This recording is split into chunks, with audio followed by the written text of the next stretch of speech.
Assalamu alaikum everyone. Welcome to the 10th lecture of Critical Theories and Literary Criticism. আজকে আমরা আমাদের ফাইনালের পরের টেক্সট শুরু করতে যাচ্ছি।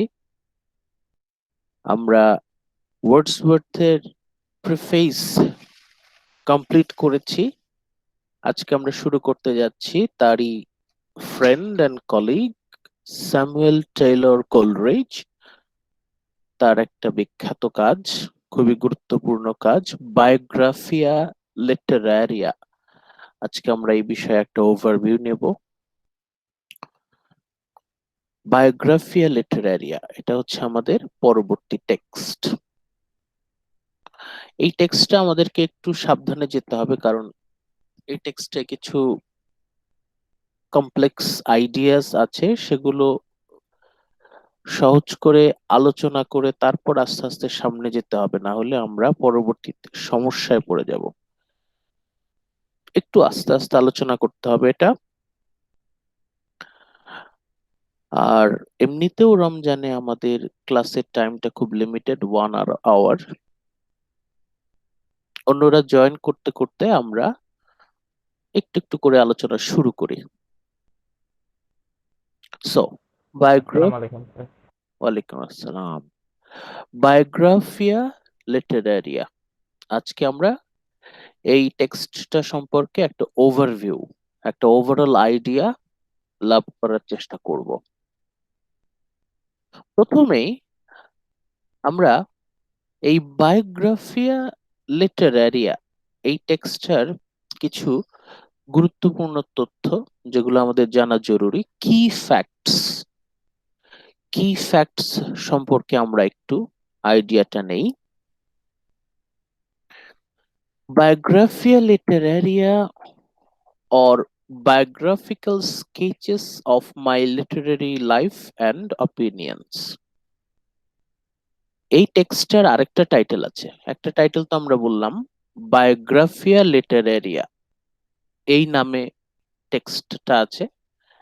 কোলরিজ একটা বই পাবলিশ করেছেন এই নামে, বায়োগ্রাফিয়া লিটারারিয়া নামে। এই বইটার সাবটাইটেল কি? সাবটাইটেল হচ্ছে biographical sketches of my literary life and opinions. তাহলে বইটার সাবটাইটেলটা কি? Biographical sketches. Biographical sketches, biography মানে কি?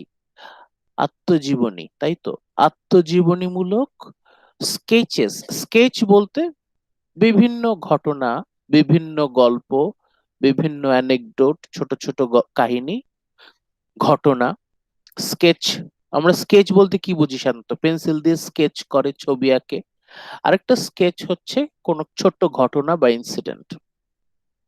মানে এই বইতে কোলরিজ তার জীবনের কিছু ঘটনার উল্লেখ করবেন, কিছু গুরুত্বপূর্ণ ঘটনা, উল্লেখযোগ্য ঘটনা। Biographical sketches of my literary life, কোলরিজের সাহিত্যিক জীবনের কিছু গুরুত্বপূর্ণ ঘটনা এই বইতে উল্লেখ থাকবে। লিটারারি লাইফ মানে একজন সাহিত্যিক হিসেবে কোলরিজের জীবনের কিছু গুরুত্বপূর্ণ ঘটনার বিবরণ আমরা পাবো এই বইতে। তার সাথে থাকবে অপিনিয়ন্স অ্যান্ড অপিনিয়ন্স।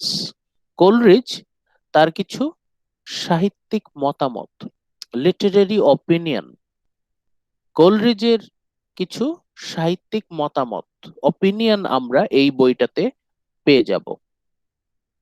তাহলে কি কি আমরা বললাম আর একটু বলি। এই যে বায়োগ্রাফিয়া লিটারেরিয়া বইটা, যে বইটা আমরা আজকে শুরু করতে যাচ্ছি, বায়োগ্রাফিয়া লিটারেরিয়া এই বইটার, স্যার আসসালামু আলাইকুম। ওয়ালাইকুম আসসালাম। বায়োগ্রাফিয়া লিটারেরিয়া এই বইটার সাবটাইটেল হচ্ছে বায়োগ্রাফিক্যাল স্কেচেস, আত্মজীবনীমূলক ঘটনা। কার আত্মজীবনীমূলক ঘটনা? কোলরিজের। কিসের আত্মজীবনীমূলক ঘটনা? Of literary life and opinions. কোলরিজের সাহিত্যিক জীবন এবং তার সাহিত্যিক মতামতের কিছু আত্মজীবনীমূলক ঘটনা এই বইতে আমরা উল্লেখ পাবো। তাহলে আমরা মোটামুটি আইডিয়া পেয়ে যাচ্ছি যে কোলরিজ তার জীবনের কিছু সাহিত্যিক মতাদর্শ, সাহিত্যিক দর্শন, চিন্তা ভাবনা এবং তার জীবনের কিছু ঘটনা নিয়ে তার এই বইতে বিস্তারিত আলোচনা করেছেন। So therefore undoubtedly this is an autobiography by Samuel Taylor Coleridge. আমরা কিন্তু কোলরিজ সাহেবের, আমরা গত 2 ক্লাসে উইলিয়াম ওয়ার্ডসওয়ার্থের প্রিফেস নিয়ে পড়েছি। সেখানে আমরা কোলরিজ সম্পর্কে কিছু উল্লেখ পেয়েছিলাম যে উইলিয়াম ওয়ার্ডসওয়ার্থের খুবই ঘনিষ্ঠ একজন বন্ধু, একজন সহকর্মী, একজন কন্টেম্পোরারি পোয়েট, তার একজন খুবই পরিচিত একজন ব্যক্তি। আমরা জেনেছি যে প্রথম দিকে ওয়ার্ডসওয়ার্থের সাথে কোলরিজের খুবই ঘনিষ্ঠ সম্পর্ক ছিল। এরা দুজন মিলে ইংরেজি কবিতায় একটা বড় ধরনের বিপ্লব এনেছেন রোমান্টিক পোয়েট্রিতে। কিন্তু পরবর্তীতে তাদের মধ্যে একটা দূরত্ব সৃষ্টি হয়। দূরত্ব সৃষ্টির কারণ আমরা কিছুটা বোঝার চেষ্টা করব পরবর্তী লেকচারগুলোতে। আমরা গত 2 ক্লাসে উইলিয়াম ওয়ার্ডসওয়ার্থের প্রিফেসটা খুব ডিটেইলে বোঝার চেষ্টা করেছি, বিশেষ করে তার গুরুত্বপূর্ণ পয়েন্টগুলো। আজকে আমরা চলে যাচ্ছি তারই বন্ধু, ঘনিষ্ঠ, পরিচিত কোলরিজের একটা বই বায়োগ্রাফিয়া লিটারেরিয়া, এই নিয়ে আমরা একটু আলোচনা করব। বায়োগ্রাফিয়া লিটারেরিয়া আমাদের পরের যে টেক্সট ফাইনালে, এটা হচ্ছে autobiography by Samuel Taylor Coleridge. Samuel Taylor কোলরিজের আত্মজীবনী বলতে পারি আমরা। স্যামুয়েল টেলর কোলরিজ তার সাহিত্যিক মতাদর্শ, সাহিত্যিক জীবন, সাহিত্যিক মতামত নিয়ে একটা বিশাল বই লিখেছেন। সেই বইটা পুরোপুরি তো আমাদের পক্ষে সম্ভব না, পরে আমরা ওভারভিউটা আইডিয়া নেব, একটা আইডিয়া নিব যে তার বইতে উনি আসলে কি বলেছেন। ইট was published in 1817।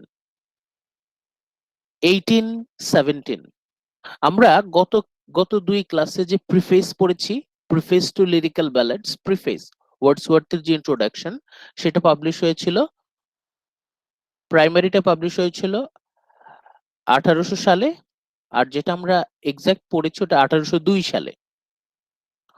R Samuel Taylor কোলরিজের আত্মজীবনী পাবলিশ হচ্ছে তারও 15 বছর পর, 1817 সালে। কোলরিজেস অটোবায়োগ্রাফি ওয়াজ পাবলিশড ইন 1817।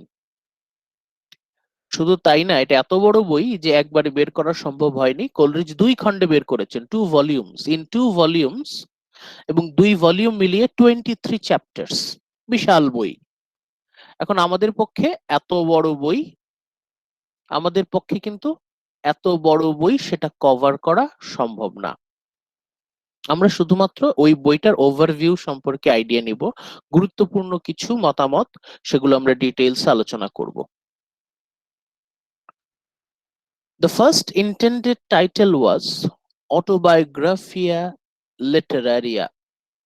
প্রথমে উনি অটোবায়োগ্রাফিয়া লিটারেরিয়া নাম দিতে চেয়েছিলেন, পরবর্তীতে উনি নাম দিয়েছেন বায়োগ্রাফিয়া লিটারেরিয়া। মানে এটা শুধু স্যামুয়েল টেলর কোলরিজের আত্মজীবনী শুধু নয়, তার যে সাহিত্য, কোলরিজের যে সাহিত্যকর্ম, সেই সাহিত্যকর্মের জীবনী। এখন এই বইটা বিশাল বই, 2 ভলিউমের 2 খণ্ডের বিশাল বই, 23 চ্যাপ্টার্স। এখানে কোলরিজ কি আলোচনা করেছেন? এখানে আছে the formative influences of the work. The formative influence. Formative মানে কি? Formative মানে হচ্ছে গঠনমূলক, ইনফ্লুয়েন্স মানে প্রভাব। এই যে স্যামুয়েল টেলর কোলরিজ 2 খণ্ডের বিশাল বই লিখে ফেললেন বায়োগ্রাফিয়া লিটারেরিয়া, তার সাহিত্যিক জীবন নিয়ে, তার সাহিত্যিক মতাদর্শ, দর্শন, মতামত নিয়ে বিশাল বই লিখলেন। এই বইটা লেখার পিছনে কার কার প্রভাব ছিল, কার কার ইনফ্লুয়েন্স ছিল? বায়োগ্রাফিয়া লিটারেরিয়া যে বইটা লিখলেন কোলরিজ, এটা লেখার পিছনে কার কার অবদান আমাদের গুরুত্বপূর্ণভাবে খেয়াল করতে হবে। এর মধ্যে অবশ্যই আছে প্রথমে ওয়ার্ডসওয়ার্থস থিওরি অফ ইমাজিনেশন, যেটা আমরা গত লেকচারের আগের লেকচারে পড়েছি। ওয়ার্ডসওয়ার্থ ইমাজিনেশন সম্পর্কে কি বলেছিলেন, ওয়ার্ডসওয়ার্থ ইমাজিনেশন সম্পর্কে কি বলেছিলেন, এটা আমরা আলোচনা করেছিলাম। এটা আমরা পরবর্তীতে রিভিউ ক্লাসে আবার যাব। পয়েন্ট লিখে রাখেন, এই পয়েন্টটা আমাদের আরেকটু রিভিউ করতে হবে। ওয়ার্ডসওয়ার্থস থিওরি অফ ইমাজিনেশন, আমাদের রিভাইজ করতে হবে এই পয়েন্টটা। ওয়ার্ডসওয়ার্থ ইমাজিনেশন সম্পর্কে কি থিওরি দিয়েছেন সেটা কোলরিজের লেখায় প্রভাব ফেলেছে। ওয়ার্ডসওয়ার্থ একজন, তার থিওরি অফ ইমাজিনেশন দিয়ে কোলরিজের লেখায় ভূমিকা পালন করেছেন, প্রভাব বিস্তার করেছেন। ওয়ার্ডসওয়ার্থের পর যার নামটা মনে রাখতে হবে উনি হচ্ছেন Immanuel Kant. Kantian view of imagination, কল্পনা শক্তি নিয়ে কান্টের একটা মতামত আছে। কান্ট বলেছিলেন কিভাবে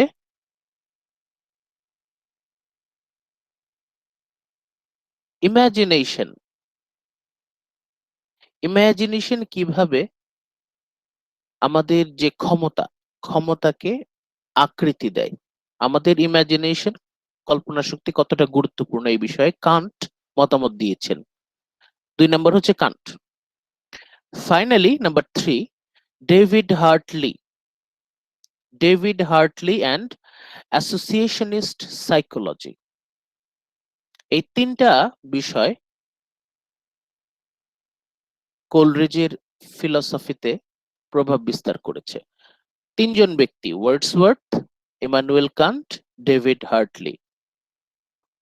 ওয়ার্ডসওয়ার্থ তার imagination theory, Kantian view of imagination as a shaping power, আর ডেভিড হার্টলি আরেকজন দার্শনিক চিন্তাবিদ, তার অ্যাসোসিয়েশনিস্ট সাইকোলজি, তিনি মনস্তত্ত্ব নিয়ে কাজ করেছেন, মানুষের চিন্তা পদ্ধতি নিয়ে কাজ করেছেন, মানুষ কিভাবে চিন্তা করে, মানুষের সাইকো অ্যানালিসিস, মানুষ কিভাবে চিন্তা করে, মানুষের চিন্তা পদ্ধতি মনস্তত্ত্ব কিভাবে কাজ করে। অ্যাসোসিয়েশন মানে হচ্ছে কানেকশন, আমাদের যে মনস্তত্ত্ব কিসের সাথে কানেক্টেড। বিশেষ করে আমরা যখন কোনো কথা বলি, কোনো কিছু চিন্তা ভাবনা করি, আমরা যখন স্বপ্ন দেখি, আমরা যখন কল্পনা করি, তখন আর কি কি জিনিসের সাথে অ্যাসোসিয়েশন আছে, আর কি কি বিষয়ের সাথে কানেকশন আছে, সেই বিষয়গুলো ডেভিড হার্টলি আলোচনা করেছেন। এই 3জন ব্যক্তির প্রভাব আমরা স্যামুয়েল টেলর কোলরিজের মধ্যে দেখতে পাই। এটা পরবর্তীতে আমরা ট্রাই করব যতটুকু এক্সপ্লেইন করা যায়। আপাতত আমরা এটুকু মাথায় রাখি যে কোলরিজ তার এই বায়োগ্রাফিয়া লিটারেরিয়া বইটা লেখার পিছনে এই 3জনের প্রভাব আছে, ইনফ্লুয়েন্স আছে। ওয়ার্ডসওয়ার্থ আছেন, ইমানুয়েল কান্ট, ডেভিড হার্টলি। এই স্লাইডের লাস্ট পয়েন্টটা দেখি। It remains one of the few prose works of Coleridge. কোলরিজের খুব বেশি গদ্য রচনা এই ইউনিভার্সিটিতে পাঠ্য নাই,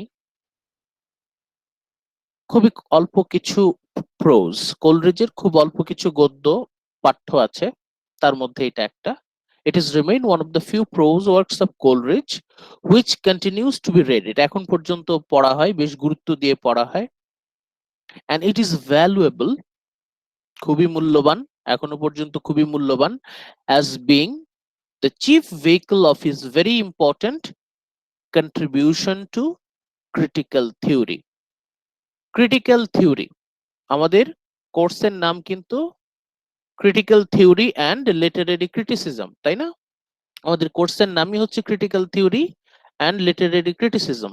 এই ক্রিটিক্যাল থিওরিতে আমরা যদি বলি কোলরিজের অবদান কি, ক্রিটিক্যাল থিওরিতে কোলরিজের অবদান কি, এটার জন্য আমাদের মাথায় রাখতে হবে তার বই বায়োগ্রাফিয়া লিটারেরিয়া। এখানে উনি ক্রিটিক্যাল থিওরি সম্পর্কে অনেক কথাবার্তা বলেছেন, অনেক অবদান রেখেছেন। আর যদি ওয়ার্ডসওয়ার্থের ক্রিটিক্যাল থিওরিতে অবদান সম্পর্কে আইডিয়া রাখার চেষ্টা করি, তাহলে আমাদের গত ক্লাস যেটা, ওটা মাথায় রাখতে হবে, গত 2 class, preface to lyrical ballads. তাহলে আমরা পড়া শুরু করছি কোলরিজের বায়োগ্রাফিয়া লিটারেরিয়া, তার আত্মজীবনী এবং সাহিত্যিক জীবনী। এই বইয়ের মাধ্যমে কোলরিজ ক্রিটিক্যাল থিওরিতে অবদান রেখেছেন।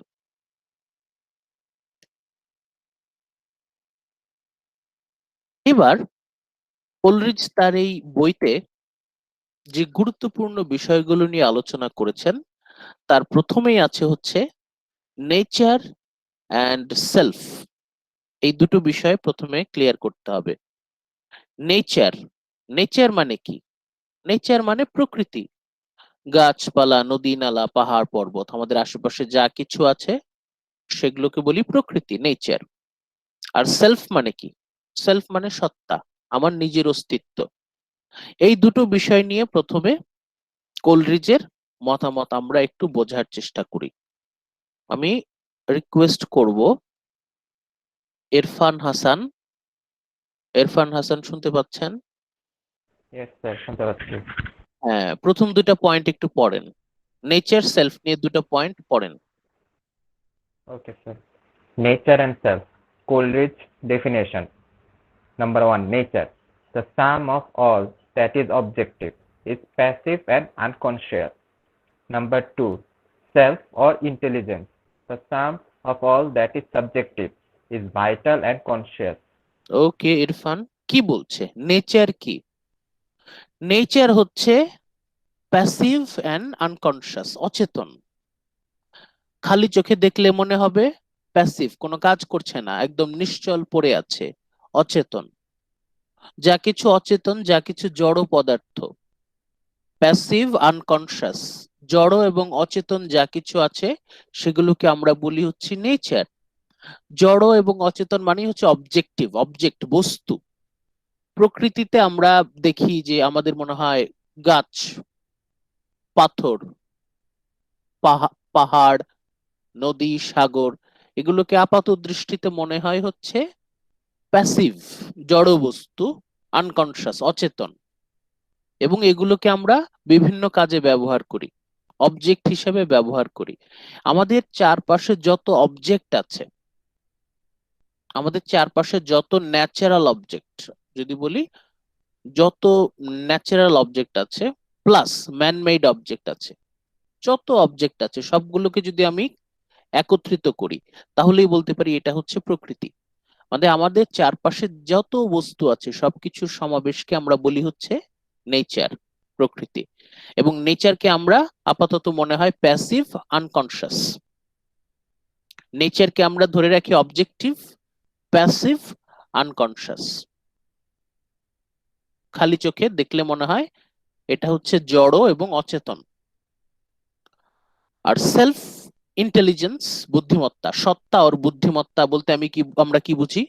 সেলফ মানুষকে বুঝি, আমরা নিজেদেরকে বুঝি।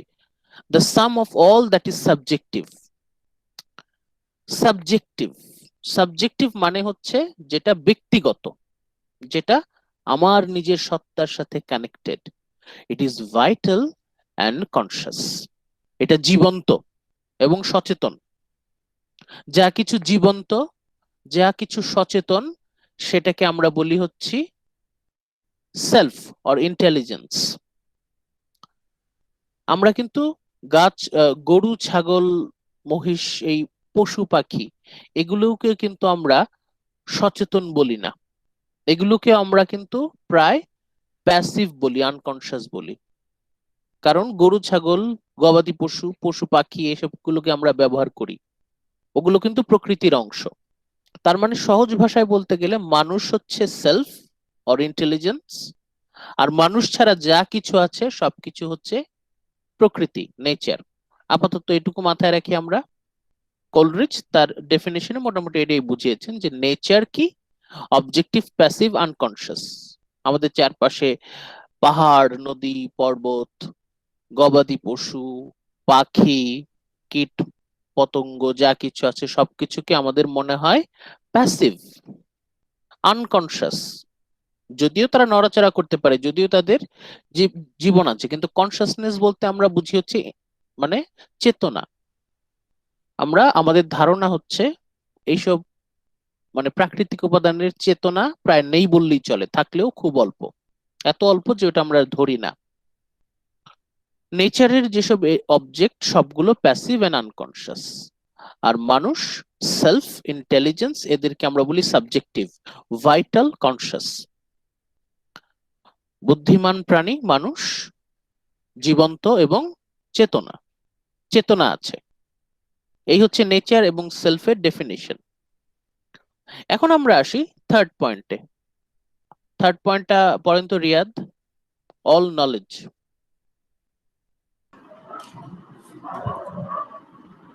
all knowledge is the product of coalescence of the subject, coalescence, coalescence of coalescence. coalescence of the subject and the object. The coalescence leads to the act of creation.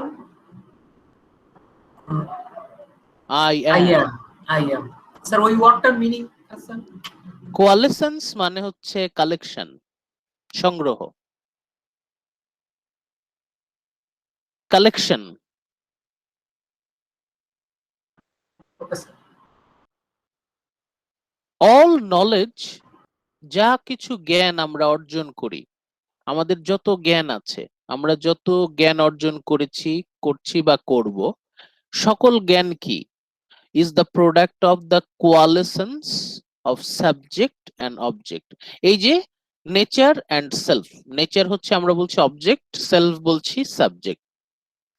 এই object আর subject, এই দুইকে ঘিরেই হচ্ছে আমাদের যাবতীয় জ্ঞান। আমাদের যত জ্ঞান বুদ্ধি আছে সবকিছুর পেছনে আছে subject and object, subject and object.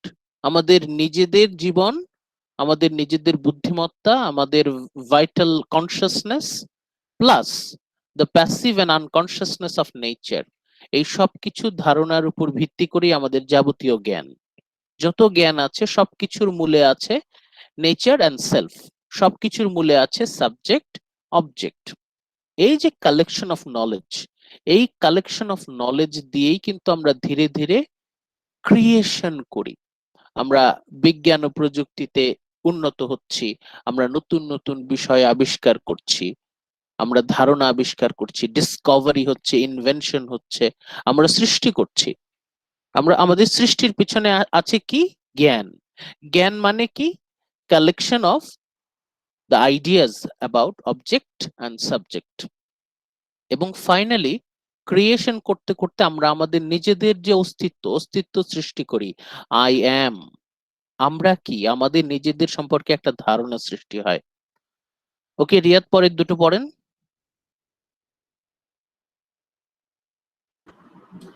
It is in the state of self-consciousness that object and subject being and knowledge are identical, and the reality of the one life in us and abroad is experienced and affirmed, and chaos is converted into cosmos.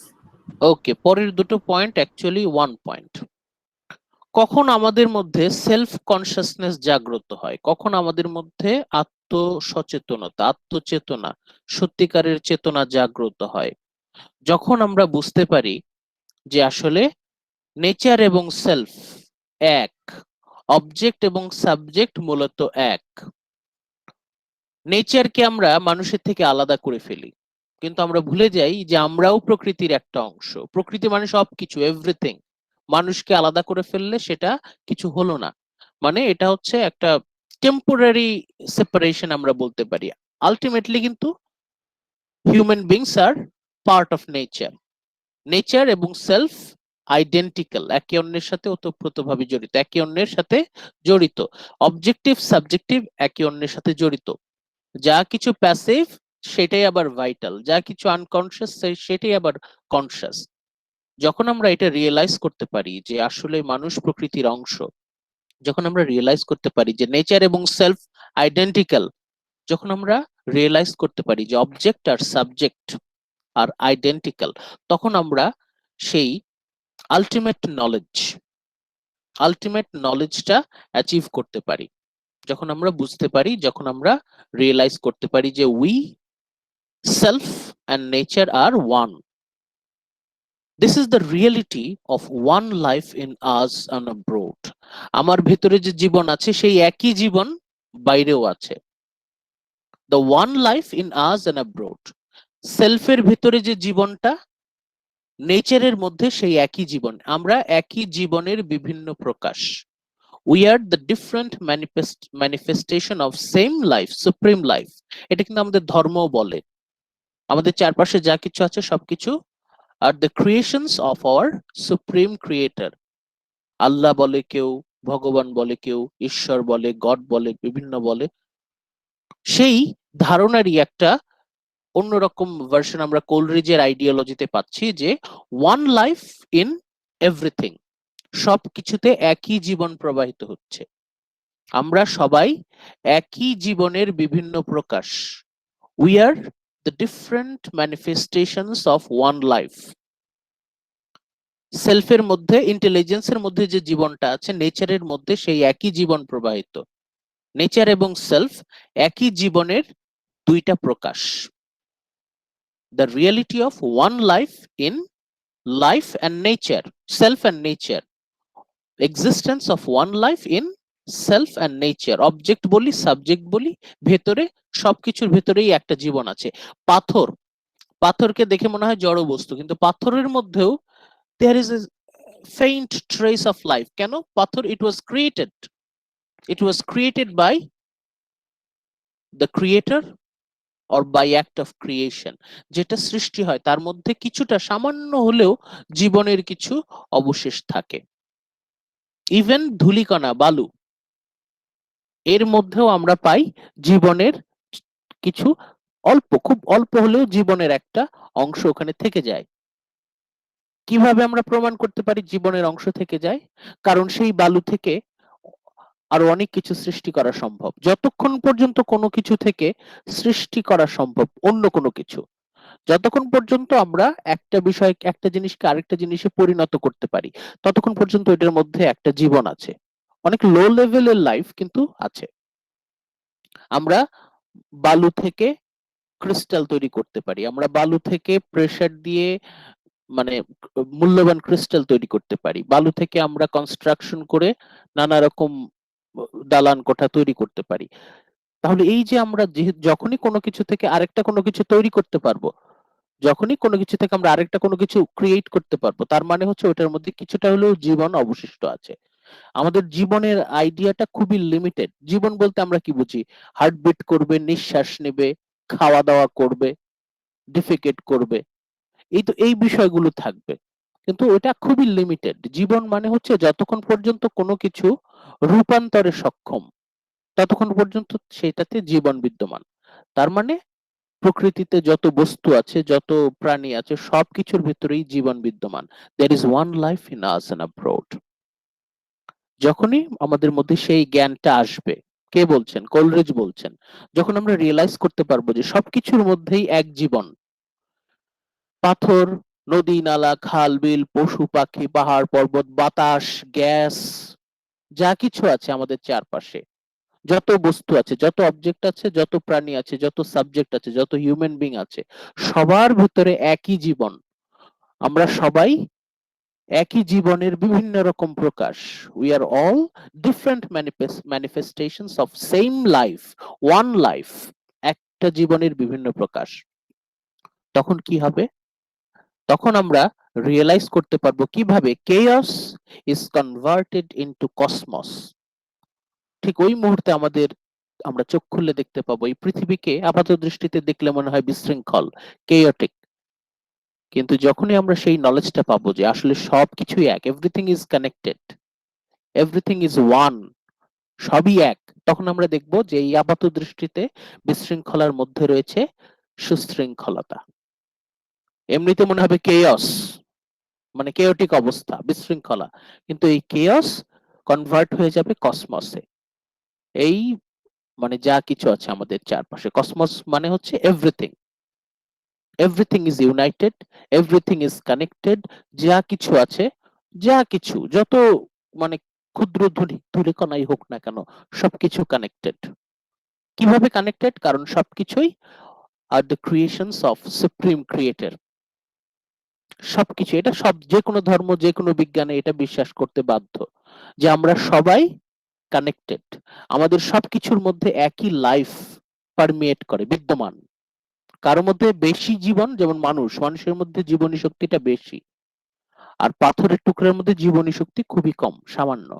সে একা কোনো পরিবর্তন করতে পারে না, হয় বাতাসের গতিবেগ লাগে অথবা জলের গতিবেগ লাগে অথবা মানুষের সাহায্য লাগে, তাছাড়া সে কোনো অবস্থার পরিবর্তন ঘটাতে পারে না। কিন্তু অবস্থার পরিবর্তন তো ঘটাতে পারে, তার মানে ওর মধ্যে সামান্য হলেও জীবনী শক্তি বিদ্যমান আছে। যে কোনো কিছুর মধ্যে, ধূলিকণা পর্যন্ত সেখানেও জীবনী শক্তি বিদ্যমান। এই হচ্ছে নেচার এবং সেলফ সম্পর্কে কোলরিজের আইডিয়াস। আপনারা কি বুঝতে পারছেন? স্লাইডটা কি ক্লিয়ার? জি স্যার। নেচার এবং সেলফ, এই আইডিয়াটা মাথায় রাখবেন।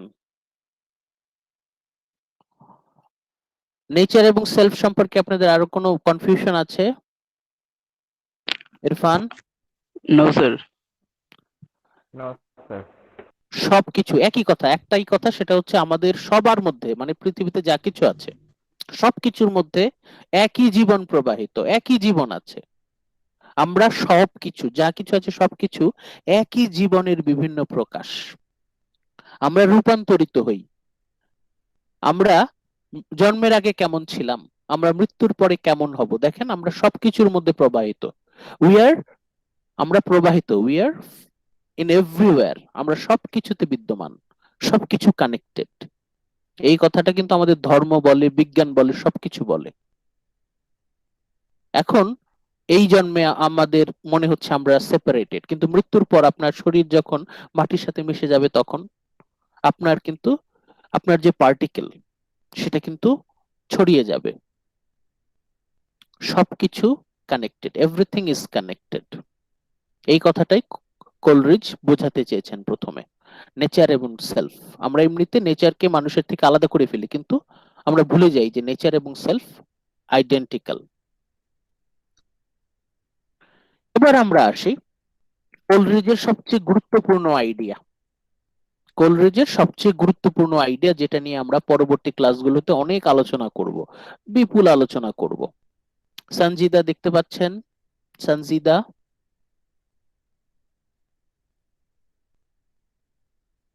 শুনতে পাচ্ছেন আমার কথা?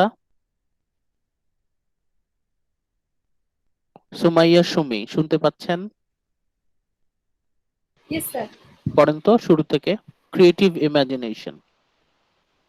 Creative imagination. The first part of the work concerned with showing the evolution of philosophic creed and adherent of the associational psychology of Hartley to discard the mechanical system for the belief that the mind is not a passive but an active agency in the apprehension of reality. আচ্ছা, আগেই না, আগে second পয়েন্টটা আবার পড়েন। Yes, sir. An adherent of the associational psychology of Hartley to discard the mechanical system for the belief that the mind is not a passive but an active agency in the apprehension of reality. আচ্ছা, কঠিন কথা, খুব কঠিন কথা, আমরা কঠিন কথা মানতে রাজি না, আমরা সহজ করে বুঝবো। Yes. এখন আমরা আসি যে কোলরিজ ওয়ার্ডসওয়ার্থের আমলের আগে নিওক্লাসিক্যাল পিরিয়ডে ইমাজিনেশন বলতে কি বোঝানো হতো, কল্পনা নিয়ে তাদের ধারণা কি ছিল। কোলরিজ এবং ওয়ার্ডসওয়ার্থ তার সময়ের আগের সময়, আমরা বলছি আলেকজান্ডার পোপ, থমাস গ্রে, তাদের সময়কার কথা। নিওক্লাসিক্যাল পিরিয়ডে কল্পনাকে ধারণা করা হতো একটা প্যাসিভ প্রক্রিয়া, মানুষের মনকে ধরা হতো একটা প্যাসিভ বিষয়। আমাদের মন চারপাশে দেখে সেটা ভিডিও ক্যামেরার মতো সবকিছু রেকর্ড করে। আমরা দেখি পাখি উড়ছে, ওইটা আমরা রেকর্ড করছি মনে মনে। আমরা দেখছি নদী বইছে, ওইটা আমরা রেকর্ড করছি। আমাদের চারপাশে মানুষ চলাফেরা করছে, নানা ঘটনা ঘটছে, আমরা সেটা রেকর্ড করছি। আমাদের মন শুধু প্যাসিভ ওয়েতে শুধু মেমোরাইজ করে যাচ্ছে, রেকর্ড করে যাচ্ছে। পরবর্তীতে আমরা যখন ঘুমাই, স্বপ্ন দেখি বা কল্পনা করার চেষ্টা করি, তখন ওই যে আমরা যে রেকর্ড করে রাখছি না, পাখি উড়ছে রেকর্ড করেছি, নদী বইছে রেকর্ড করেছি, মানুষ কাজকর্ম করছে, নানা রকম ঘটনা ঘটছে রেকর্ড করেছি। এই সবকিছু আমার মনের ভিতরে গিয়ে অ্যাকশন রিয়াকশন হয়, নানা রকম বিক্রিয়া হয়ে আমাদের নতুন এক ছবি, মনের ভিতরে নতুন এক ছবির জন্ম নেয়, সিনেমার মতো তৈরি হয়। সিনেমার এডিটররা যেরকম একটা সিনের পর আরেকটা সিন কাট কাট কাট করে পেস্ট করে, কাট করে পেস্ট করে, এডিট করে জোড়া লাগায়, আমাদের মনের ভিতরেও এরকম ছবিগুলো একটার পর একটা জোড়া লাগে, নতুন ভিজুয়াল ইফেক্ট যোগ হয়, আমরা কল্পনা করি, যোগ হয়, মিক্স হয়, পাখি প্রকৃতি কার্যক্রম সবকিছু মিক্স আপ হয়, মিক্স আপ হয়ে আমরা স্বপ্ন দেখি, মিক্স আপ হয়ে আমাদের চিন্তার মধ্যে আসে, কল্পনার মধ্যে আসে।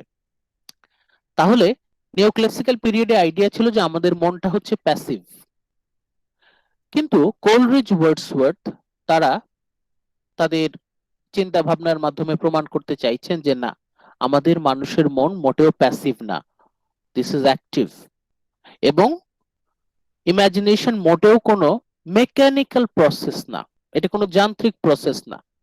মানে আলেকজান্ডার পোপরা তারা কল্পনাকে এমন ভাবে দেখিয়েছেন যে কল্পনা একটা যান্ত্রিক মেকানিক্যাল প্রক্রিয়া, একটা মেকানিক্যাল প্রসেস।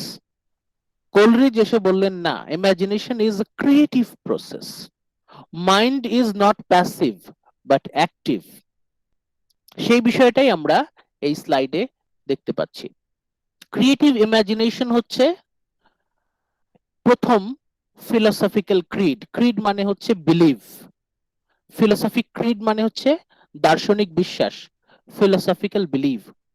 কোলরিজের প্রথম গুরুত্বপূর্ণ দার্শনিক মতবাদ ক্রিয়েটিভ ইমাজিনেশন। ভালো করে খেয়াল করেন, ক্রিয়েটিভ ইমাজিনেশন এটা কোথা থেকে আসলো, কোথা থেকে নিলেন এটা?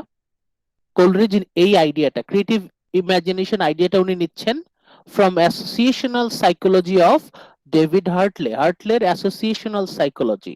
সেটা কি?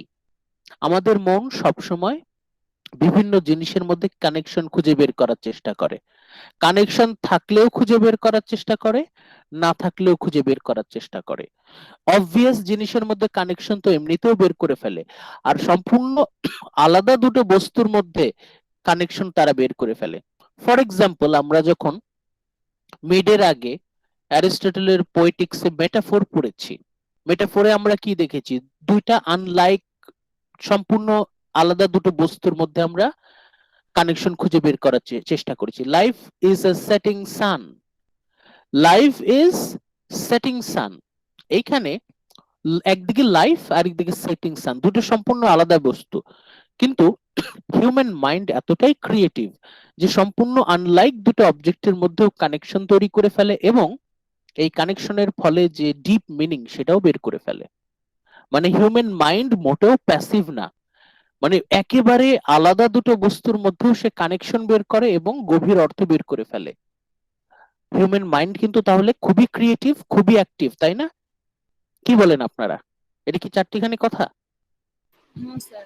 এটা কি আপনি রোবটকে শেখাতে পারবেন? রোবটকে তো আপনি শেখাতে পারবেন না। মানুষের মনটা হচ্ছে এতটাই অ্যাক্টিভ যে সে যে কোনো কিছুর সাথে যে কোনো কিছুর কানেকশন বের করে ফেলতে পারে।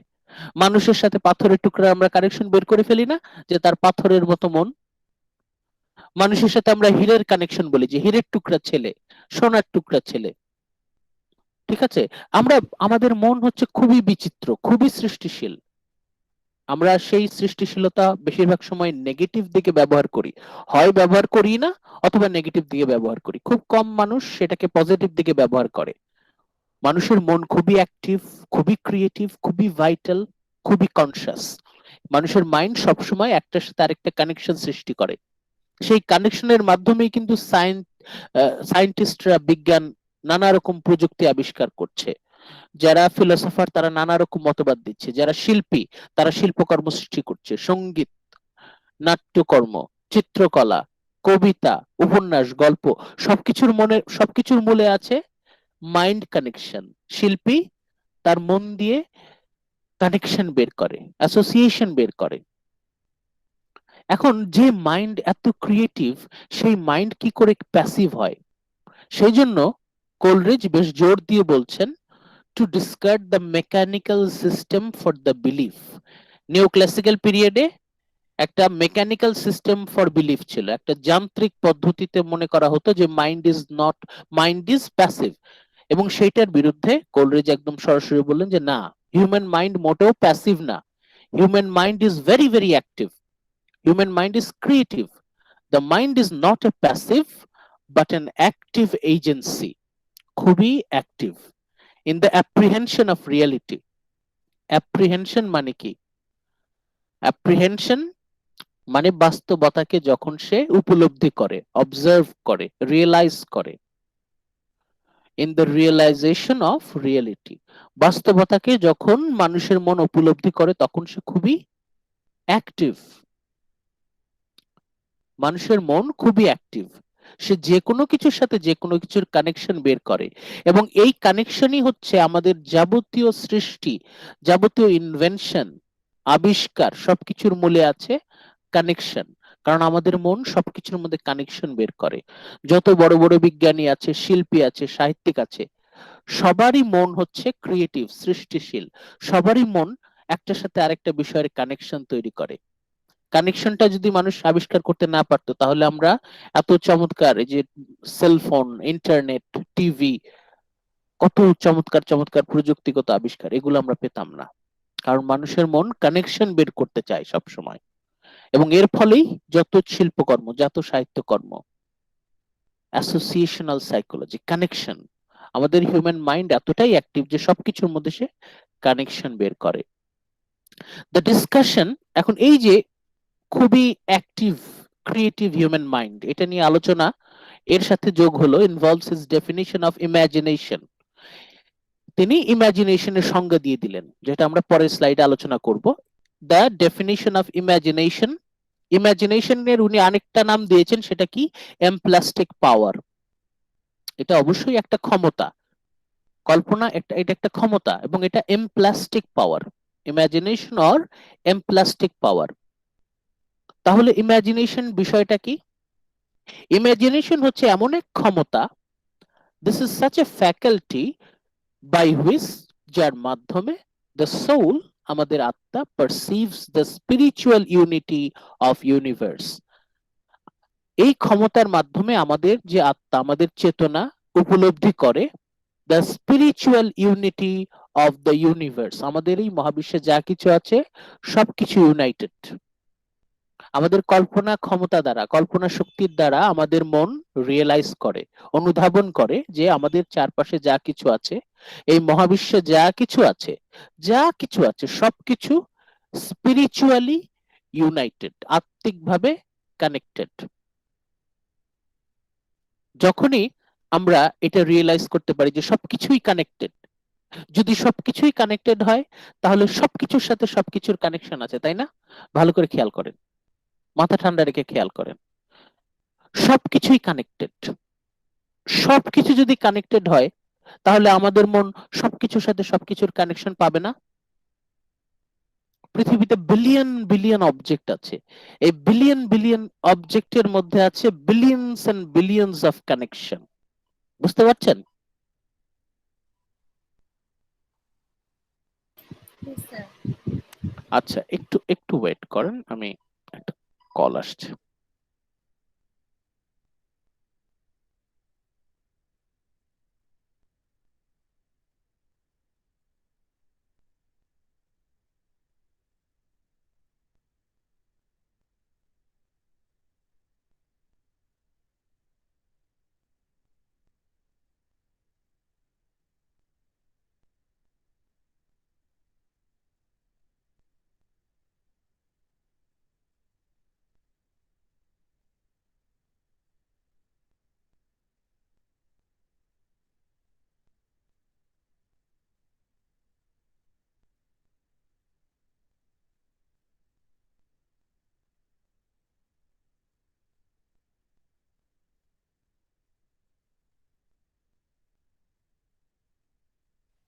ওকে, এই বিষয়টা আমরা একটু খেয়াল করি। তাহলে ইমাজিনেশন হচ্ছে এমন এক ক্ষমতা যেটা আমাদেরকে শক্তি দেবে উপলব্ধি করতে। আমরা উপলব্ধি করব যে মহাবিশ্বে যা কিছু আছে সবকিছু কানেক্টেড, যদি সবকিছু কানেক্টেড থাকে, সবকিছুর সাথে সবকিছুর আমরা কানেকশন বের করতে পারবো, কারণ সবকিছুই তো কানেক্টেড। তাহলে আমাদের মন একটার সাথে আরেকটার কানেকশন ইজিলি বের করতে পারবে। As distinguished from fancy or merely associative function, এর আগে নিওক্লাসিক্যাল পিরিয়ডে ইমাজিনেশন বলতে শুধুমাত্র মেকানিক্যাল ওয়েটা বোঝানো হতো। ফ্যান্সি, অ্যাসোসিয়েটিভ ফাংশন, আমাদের মন, মানে এর আগের চিন্তা ভাবনা কি ছিল, যে আমাদের মনটা হচ্ছে প্যাসিভ, সে দেখে সবকিছু রেকর্ড করে ওইটি এবার রিপ্রোডিউস করে।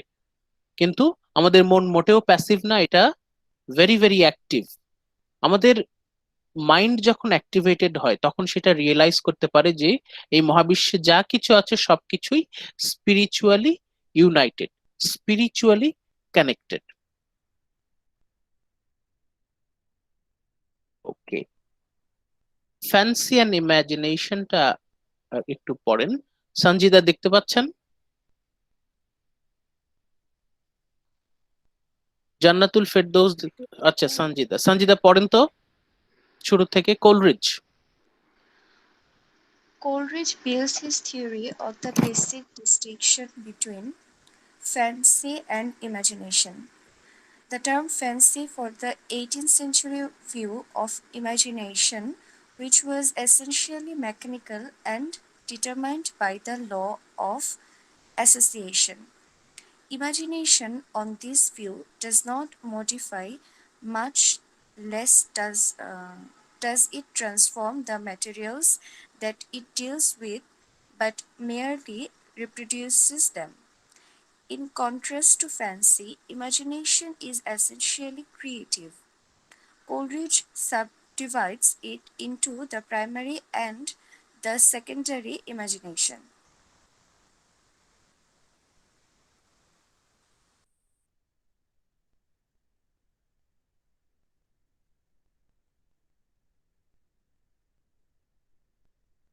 ওকে, আমরা একটু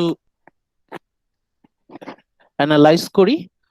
fancy and imagination, what is fancy, what is imagination, এই দুটো বিষয় আগে আমাদের ক্লিয়ার করতে হবে।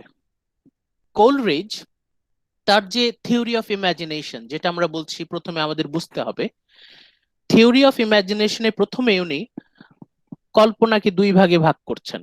যে সাধারণত কল্পনাকে আমরা দুই ভাগে ভাগ করতে পারি, একটা হচ্ছে ফ্যান্সি, একটা হচ্ছে ইমাজিনেশন। ডিকশনারিতে যদিও ফ্যান্সি ইমাজিনেশন এগুলো সিনোনিম, ফ্যান্সি ইমাজিনেশন এগুলো হচ্ছে সিনোনিম, কিন্তু ফ্যান্সি শব্দটা কোলরিজ অন্য অর্থে ব্যবহার করেছেন। ফ্যান্সি বলতে আমরা একটু দুর্বল কল্পনা ধরে রাখি, শুধুমাত্র এই এই টেক্সটটার জন্য। নর্মালি ডিকশনারিতে দেখবেন ফ্যান্সি ইমাজিনেশন মানে অর্থ একই, কল্পনা, কিন্তু আমরা এখানে ফ্যান্সি বলতে বুঝবো হচ্ছে একটু দুর্বল কল্পনা, মেকানিক্যাল ইমাজিনেশন যেটা।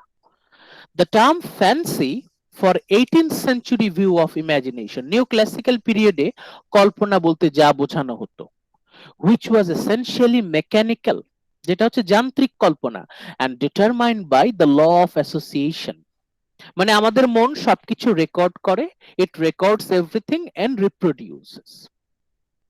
ঠিক আছে, তাহলে ফ্যান্সি কিন্তু ডাজ নট মডিফাই, সে আশপাশ থেকে যা নিচ্ছে সেইটাই কাট কপি পেস্ট করে পারমুটেশন কম্বিনেশন করে নানা রকম ভাবে সাজিয়ে নতুন ভাবে তৈরি করে। ওই যে এডিটর যেভাবে এডিট করে, এডিটর কিন্তু নতুন কিছু সৃষ্টি করে না, এডিটর হচ্ছে যা কিছু রেকর্ড করেছে ওইটাকে কাট কপি পেস্ট করে রিঅ্যারেঞ্জ করে নতুন করে সাজিয়ে নতুন করে তৈরি করে। নিও ক্লাসিক্যাল পিরিয়ডে কল্পনার সম্পর্কে ধারণা ছিল এটাই, যে আমরা যা কিছু দেখি সেইটাই আমরা নানাভাবে সাজিয়ে এডিট করে আমরা কল্পনা করি। এই যে তাহলে তাদের মতে কল্পনা হচ্ছে একটা মেকানিক্যাল প্রসেস, একটা যান্ত্রিক প্রসেস, আমাদের মাইন্ড শুধু এডিট করছে, প্যাসিভলি এডিট করছে, ইট ডাজ নট মডিফাই, কিন্তু কোনো কিছু চেঞ্জ করছে না, কোনো কিছু পরিবর্তন করছে না। 1 মিনিট।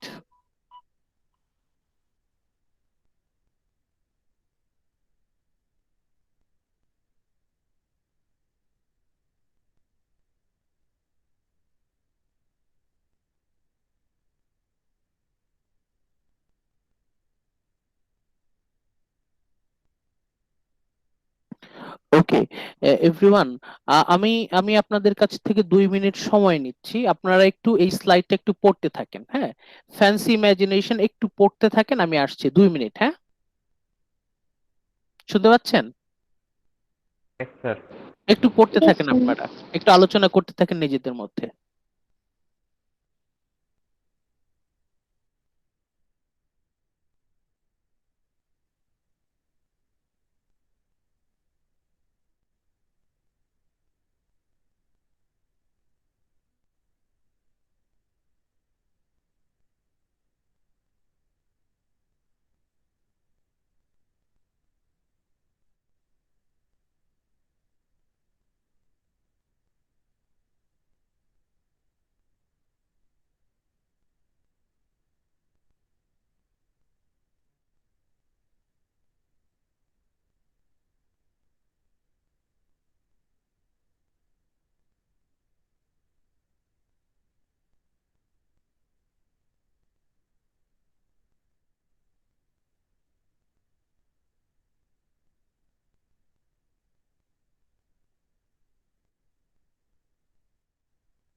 আচ্ছা, আমরা কোথায় ছিলাম? আমরা ছিলাম ফ্যান্সি অ্যান্ড ইমাজিনেশন। কোলরিজ বলছেন নিউ ক্লাসিক্যাল পিরিয়ডে, মানে রোমান্টিক পিরিয়ডের ঠিক আগের যুগে কল্পনাকে কিভাবে ধারণা করা হতো। কল্পনাকে তখন মনে করা হতো এটা একটা মেকানিক্যাল প্রসেস, যান্ত্রিক। আমাদের মন হচ্ছে ভিডিও ক্যামেরার মতো, সবকিছু রেকর্ড করে, আমাদের আশেপাশে যা কিছু ঘটছে সবকিছু এটা প্যাসিভলি শুধু রেকর্ড করে, অডিও ভিডিও সবকিছু রেকর্ড হচ্ছে, ইমোশন যা কিছু সবকিছু রেকর্ড হচ্ছে, আমাদের মন শুধু প্যাসিভলি সেটা রেকর্ড করে এবং পরবর্তীতে আমাদের মন সেটাকে এডিট করে, রিঅ্যারেঞ্জ করে, কাট কপি পেস্ট করে, একটা দৃশ্যের সাথে আরেকটা দৃশ্য সংযোগ ঘটায়, একটা ইমোশনের সাথে আরেকটা emotion just permutation combination rearrange করে। তার মানে নিওক্লাসিসিস্টরা বলছেন যে কল্পনা একটা যান্ত্রিক প্রক্রিয়া, আমাদের মন হচ্ছে একটা যন্ত্র, এটা শুধু এডিট করে, কোনো কিছু ক্রিয়েট করে না। এই ধারণাটা যাদের ছিল তারা কল্পনাকে অতটা বেশি গুরুত্ব দিতেন না, এই জন্য কিন্তু নিওক্লাসিক্যাল পিরিয়ডের লিটারেচারে আমরা কল্পনাকে ওই রকম প্রাধান্য পাই না, অতটা গুরুত্ব কিন্তু দেয়া হয় নাই। ফ্যান্সি, ফ্যান্সি শব্দটা কিন্তু ওই আলেকজান্ডার পোপ, থমাস গ্রে ওরা অত বেশি, উনারা অত বেশি গুরুত্ব দেন নাই। নিওক্লাসিসিস্টরা মানে ফ্যান্সিকে অত বেশি গুরুত্ব দেন নাই, কারণ এটা তাদের কাছে অতটা ইম্পর্টেন্ট ছিল না। ইট ওয়াজ মেকানিক্যাল। এই ফ্যান্সি কোনো কিছু মডিফাই করতো না। It does not modify, much less does it transform the materials. এটা কোনো কিছু সৃষ্টি করে না এবং কোনো ম্যাটেরিয়ালকে ট্রান্সফর্ম করে না। সে যা কিছু পাচ্ছে ওইটাকেই সে জাস্ট রিঅ্যারেঞ্জ করছে, এডিটর যে কাজটা করে। It deals with but merely reproduce করছে, এটা রেকর্ড করে ওটাকে জাস্ট রিপ্রোডিউস করছে। It just reproduces. এটা ছিল আগেকার ধারণা। মাইন্ডকে যারা প্যাসিভ মনে করত, কল্পনাকে যারা জাস্ট একটা মেকানিক্যাল প্রসেস হিসেবে মনে করত। এখন তারই কন্ট্রাস্টে, ইন কন্ট্রাস্ট টু ফ্যান্সি, ইমাজিনেশনটা কি? Essentially creative. এটা কিন্তু সৃষ্টিশীল প্রক্রিয়া। কল্পনা একটা সৃষ্টিশীল প্রক্রিয়া। কল্পনা একটা সৃষ্টিশীল প্রক্রিয়া। এই কল্পনা করতে গিয়ে আমাদের মাইন্ড কিন্তু অ্যাক্টিভ থাকে, very active. Human mind is very active. The materials that is in contrast to fancy, imagination is essentially creative. Coleridge subdivides it into primary and the secondary imagination. এই ইমাজিনেশনকে কোলরিজ আবার দুই ভাগে ভাগ করেছেন, primary, secondary. এটা দিয়ে আজকে আমাদের আলোচনা আজকে আপাতত শেষ করব।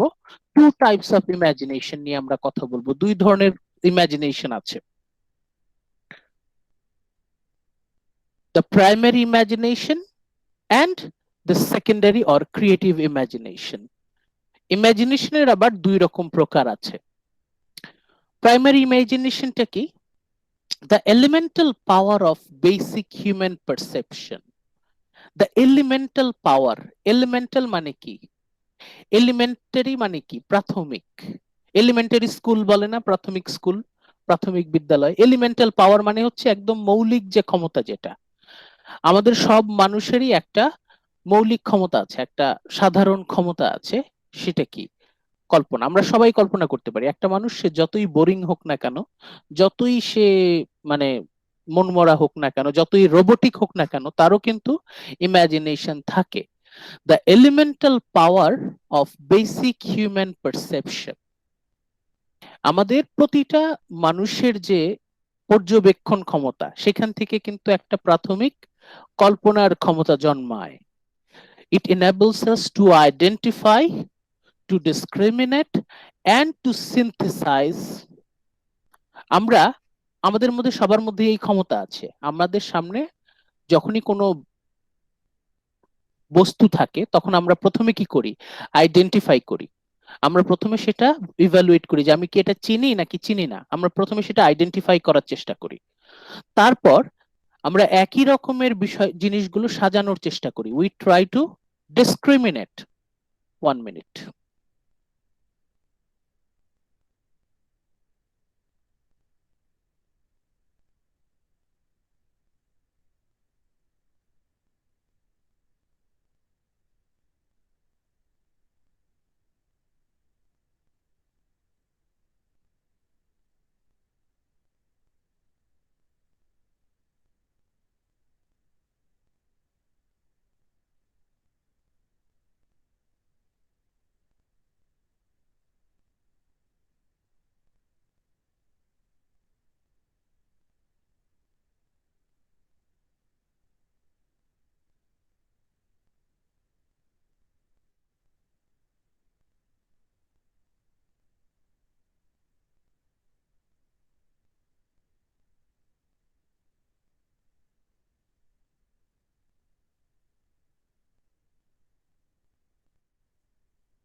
Sorry for the disturbance. আজকে আমরা এই স্লাইড দিয়ে শেষ করব, আমাদের সময় এমনিতেও নাই বেশি। কোলরিজ দুই টাইপের ইমাজিনেশনের কথা বলছেন। একটা হচ্ছে প্রাইমারি ইমাজিনেশন। সেটা কি? এটা সবাই করতে পারে। To identify, to discriminate, to synthesise. যেমন আপনাকে একটা এলোমেলো, আপনাকে এমন একটা রুমের মধ্যে নিয়ে যাওয়া হলো, সেখানে নানা রকম বস্তু, নানা রকম এলিমেন্ট, সেগুলো এলোমেলো অবস্থায় আছে। তখন আমাদের হিউম্যান মাইন্ড সাধারণত কি করে? একই রকম জিনিসগুলো সে গুছিয়ে রাখার চেষ্টা করে। যেমন একই রকম বস্তুগুলো, যেমন কলমগুলো একসাথে থাকুক, খাতাগুলো একসাথে থাকুক, ফুলগুলো একসাথে থাকুক, কাচের জিনিসগুলো একসাথে থাকুক, মেলামাইনের জিনিসগুলো একসাথে থাকুক, স্টিলের জিনিসগুলো একসাথে থাকুক। মানে আমরা, আমাদের মধ্যে এটা হিউম্যান টেন্ডেন্সি, আমরা একই রকম জিনিসগুলো একসাথে সাজিয়ে গুছিয়ে রাখার চেষ্টা করি, করি কিনা বলেন? ঘর গুছানোর ক্ষেত্রে যারা ঘর গুছান আপনারা, তারা তো এটা জানেন, তাই না? যে আমরা একই রকম জিনিসগুলো সবসময় একসাথে রাখার চেষ্টা করি। এখন একই রকম জিনিস আমি কোথায় পাবো, কিভাবে পাবো? আমি আইডেন্টিফাই করব একই রকম জিনিস কিনা, তারপর সেগুলোকে আমি ডিসক্রিমিনেট করব, আলাদা করব। একই রকম জিনিসগুলো আইডেন্টিফাই করে সেগুলো আলাদা করব, এবং তারপর সেগুলো সিনথেসাইজ করব, রিঅ্যারেঞ্জ করব, একসাথে রাখবো। তাহলে কি হবে? প্রথমে যে বিশৃঙ্খলাটা ছিল, সেই বিশৃঙ্খলা থেকে একটা শৃঙ্খলার সৃষ্টি হবে, তাই না? প্রথমে ঘরটা অগোছালো ছিল, তারপর আমি একই রকম জিনিসগুলো একসাথে সাজালাম। তাহলে কি হলো? অর্ডার থেকে ডিসঅর্ডার হলো। প্রথমে সরি, ডিসঅর্ডার থেকে অর্ডার, বিশৃঙ্খল অবস্থা ছিল, বিশৃঙ্খল অবস্থা থেকে সুশৃঙ্খল অবস্থায় আসলো। যখন আমরা বিশৃঙ্খল অবস্থা থেকে সুশৃঙ্খল অবস্থায় নিয়ে আসি, প্রথমে এলোমেলো থাকে, নানা রকম জিনিসপত্র এলোমেলো থাকে, আমরা একই রকম জিনিসপত্রগুলো সাজালাম, আইডেন্টিফাই, ডিসক্রিমিনেট, সিনথেসাইজ। তাহলে কি হবে? আমরা বিশৃঙ্খল পরিবেশের মধ্যে একটা শৃঙ্খলা নিয়ে আসলাম। এটা হচ্ছে প্রাইমারি। এটা সবাই পারে, এটা সবার মধ্যে কম বেশি আছে। যারা অগোছালো লাইফস্টাইল লিড করে তাদের মধ্যেও এটা আছে। তাদের অ্যাপারেন্ট মানে আপাতত এমনিতে দেখলে মনে হবে অগোছালো, কিন্তু সেই অগোছালোর মধ্যেও একটা গোছানো ব্যাপার থাকে। আরেকটা হচ্ছে সেকেন্ডারি ইমাজিনেশন। এটা একটু আমরা আজকে কিছু বলবো, নেক্সট লেকচারে বাকিটা আলোচনা করব। The secondary or creative imagination. Secondary or creative ইমাজিনেশনটা কি? এই ইমাজিনেশনটা হচ্ছে সৃষ্টিশীল। সৃষ্টিশীল পদ্ধতিটা কি?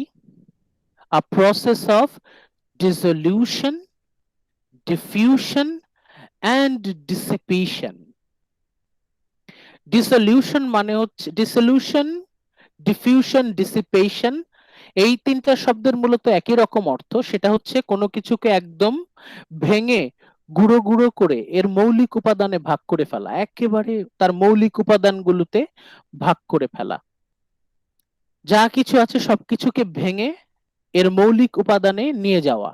এতে কি হবে? যা কিছু আছে সবকিছুর মধ্যে একটা ক্যাওস তৈরি হবে, একটা বিশৃঙ্খলা তৈরি হবে, এবং তারপর sets out to create a universe from it, এবং এই সেই ক্যাওস থেকে নতুন আরেকটা কসমসের সৃষ্টি হবে, মানে নতুন একটা জগতের সৃষ্টি করা। এটা হচ্ছে ক্রিয়েটিভ ইমাজিনেশন। প্রাইমারি ইমাজিনেশন হচ্ছে বিশৃঙ্খলা থেকে শৃঙ্খলায় নিয়ে আসা, আর সেকেন্ডারি অর ক্রিয়েটিভ ইমাজিনেশন হচ্ছে কোনো কিছুকে প্রথমে তার মৌলিক উপাদানে ভাগ করে ফেলা, মানে হচ্ছে প্রথমে যা কিছু আছে সেগুলোকে একদম ভেঙে ধ্বংস করে ফেলা, তারপর সেই কেয়স থেকে, বিশৃঙ্খলা থেকে নতুন করে আবার তৈরি করা। মানে সেকেন্ডারি অর ক্রিয়েটিভ ইমাজিনেশনে প্রথমে একটা বিশৃঙ্খলা সৃষ্টি করতে হবে, তারপর সেই বিশৃঙ্খলা থেকে আবার শৃঙ্খলায় যেতে হবে। প্রাইমারি ইমাজিনেশনে হচ্ছে বিশৃঙ্খলা থেকে শৃঙ্খলা, আর সেকেন্ডারি অর ক্রিয়েটিভ ইমাজিনেশনে হচ্ছে প্রথমেই গিয়ে বিশৃঙ্খলাটা সৃষ্টি করবে, বিশৃঙ্খলা থেকে নতুন এক জগতের সৃষ্টি হবে। আপাতত আপনারা এই আইডিয়াটা মাথায় রাখেন যে two types of imagination, primary, secondary, এই দুই ধরনের ইমাজিনেশন। আর ফ্যান্সি কি, ইমাজিনেশন কি, ক্রিয়েটিভ ইমাজিনেশন ব্যাপারটা কি, নেচার সেলফের বিষয়টা কি, এই বিষয়গুলো একটু আপাতত মানে আপনারা স্টাডি করতে থাকেন।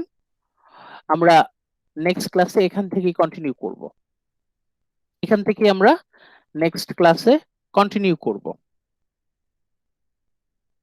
আজকে লেকচার এই পর্যন্ত থাকুক।